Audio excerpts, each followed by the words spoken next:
BCom के पलटन। तो यहाँ पर स्टैट्स लेकर के हाजिर हो गए हैं हम। तो भाई सलीम, आपकी रिक्वेस्ट थी 2017, 18 और 19 तक का। आपने कहा कि भाई स्टैट्स में ग्रामर रूल्स और मैट्रिसेस इंशाल्लाह वो भी हम करवाएंगे। तो यहाँ पर देखो मैं वीडियोस बनाती हूँ, तुम लोग देखा भी क्या करो और साथ साथ मुझे बताया करो कि नेक्स्ट क्या करना है और समझ आता भी कि नहीं आता था, समझ आता है भी कि नहीं आता, मुझे वो भी बताना कमेंट में। और बस स्टार्ट करते हैं। तो ग्रामर रूल्स में मैंने जिस तरीके से इसमें समझाया है तो बहुत ज़्यादा आसान तरीके से तुम्हें समझ आ जाएगा। जिन बच्चों को नहीं समझ आता ना उनको भी ज़रा वीडियो शेयर कर देना, जज़ाकल्लाह। तो यहाँ पर हमारे पास x plus 3y is equals to 10, 2x minus Y is equals to -8 करके हमारे पास यहाँ पर क्वेश्चन में ग्रामर रूल्स को सॉल्व करने के लिए वैल्यूज आई हैं। तो भाई जो हमारे पास ये वाली वैल्यू वो हमने सबसे पहले लिख दी। अब जो x की वैल्यू थी वो हमने x के नीचे लिखी है, जो y की वैल्यू थी वो हमने y के नीचे लिखी है, इज इक्वल्स टू के बाद की वैल्यू को हमने एक दूसरे के नीचे लिखा है। तो भाई ये जो पूरी x की वैल्यू कहलाएगी उसको हम कॉलम बना देंगे इसका a का, इस वाली y का बना देंगे हम b का, इस वाली का कॉलम हम बना देंगे c का। तो ये जो कहलाएगी वो a1 वैल्यू कहलाएगी, ये कहलाएगी a की 2, ये कहलाएगी b1, ये कहलाएगी b2 की वैल्यू, ये कहलाएगी c1 वैल्यू, ये कहलाएगी c2 वैल्यू। हमारे को ग्रामर रूल्स में मालूम करना होता है dx और dy, इसी के बाद हमारे पास आंसर निकलता है। ठीक है, अब हमारे पास देखो मैंने यहाँ पर तुम्हारे को सिंपल बता दिया है कि d को मालूम करने के लिए तुम्हारे को कौन कौन सी वैल्यूज़ लेनी है, dx को और dy को वैल्यू मतलब मालूम करने के लिए कौन कौन सी वैल्यूज़ लेनी है। अब हमारे पास यहाँ पर मैंने तुम्हारे लिए आसान कर दिया कि इसको कॉलम ही हमने पूरा a का बना दिया, इस वाले कॉलम को हमने पूरा b का बना दिया, इसको हमने पूरा c का बना दिया। अब हमारे को d को मालूम करने के लिए हमारे को a1 और a2 की वैल्यू दरकार है और b1 b2 की वैल्यू दरकार है। तो अब हम सबसे पहले सोल्यूशन में d की वैल्यू को निकालेंगे। तो d की वैल्यू के लिए जो हमारे पास a1 कि जो a1 और a2 है वो a1 और a2 जिस तरीके से हमारे पास फॉर्मूला है कि a1 के नीचे a2 आएगी, b1 के नीचे b2 आएगी, वही वैल्यूज हमने लिख दी है। a1 की वैल्यू हमारे पास x थी, x में अगर कोई चीज़ लिखी हुई नहीं है, सिर्फ मतलब x लिखा हुआ है या -x लिखा हुआ है तो वो -1 हो जाएगा, लेकिन यहाँ पर x लिखा हुआ है तो हम सिंपल यहाँ पर 1 लिख देंगे। और यहाँ पर हमारे पास a2 की वैल्यू हमारे पास 2 हमने लिख दी, b1 और b2 हमारे को चाहिए, तो b की जो हमारे पास नीचे वाली वैल्यू है वो हमारे पास 3 है और -y है, तो -y मतलब -1 और ये हमारे पास 3 आ गई, ये आ गई b1, ये आ गई b2। अब इसके बाद देखो ये बना लिया। अब इसके बाद ये जो तुम लोग को दिख रहा है ना जिसके बारे में मैंने जिक्र नहीं किया, ये इसलिए लिखा है।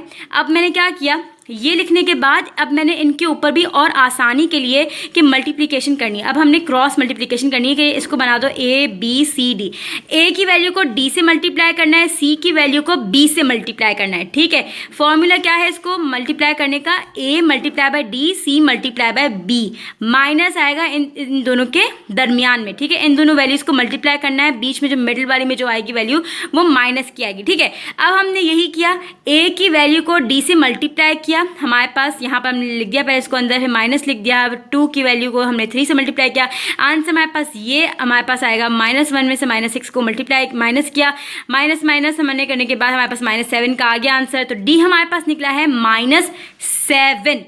ठीक है, ये जो a b c d लिखा है वो तुम लोग की आसानी के लिए लिखा है, तुम लोग चाहो तो तुम लोग पेपर में लिख सकते हो, लेकिन तुम लोग आसानी भी कर सकते थे, लेकिन और ज़्यादा आसान करने के लिए क्योंकि इंसान टेंशन में आता है भाई, स्किप भी तुम लोग इतनी करते हो वीडियो को कि पता नहीं चलता कि क्या चीज़ को हमने किससे मल्टीप्लाई किया है। तो सिंपल मैंने क्या कर दिया, a b c d, तो a की वैल्यू को d से मल्टीप्लाई करते हो, c की वैल्यू को b से मल्टीप्लाई करते हो और मिडिल में जो आती है वैल्यू वो आती है माइनस की।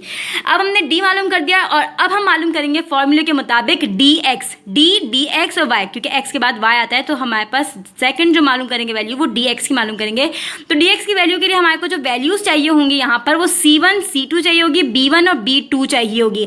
तो ये आ गई c1 c2 b1 b2। अब जो वैल्यूज़ हैं वही हमने पुट कर दी यहाँ पर। अब हमने यहाँ पुट करने के बाद क्या किया, वही वैल्यू जो हमने जैसे हमने ऊपर वाले में d में किया था, इस तरीके से मैं यहाँ पर a छोटा लिख दिया, ये b लिख दिया, a b c d। a की वैल्यू को मल्टीप्लाई करेंगे d से, c की वैल्यू को मल्टीप्लाई करेंगे b से। तुम लोग के पास साइंटिफिक कैलकुलेटर होगा तो इतनी टेंशन लेने की ज़रूरत नहीं है, तो वो आसानी से तुम लोग करोगे तो तुम लोग का आंसर आ जाएगा 23। dx हमारे पास आ गया है 23।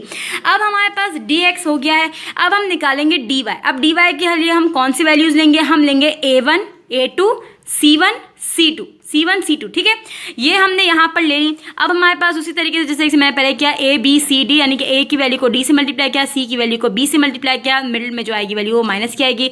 तुम लोग के पास साइंटिफिक कैलकुलेटर तो है ही, तो हमने माइनस और तमाम मल्टीप्लिकेशन करने के बाद हमारे पास जो आंसर आया है वो आया dy का -28।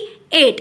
अब जो क्रैमर रूल्स में ज़रूरी होता है वो ये होता है कि D x is equals to D x divided by D, D Y is equals to D Y और डी। अब हमारे पास डी की वैल्यू और डी एक्स की वैल्यू जो हैं वो हमने वहाँ पर पुट कर दी। इन तमाम तरह का मतलब होता है कि ये डी एक्स की वैल्यू मालूम कर रहे हो, ये डी वाई की, ठीक है।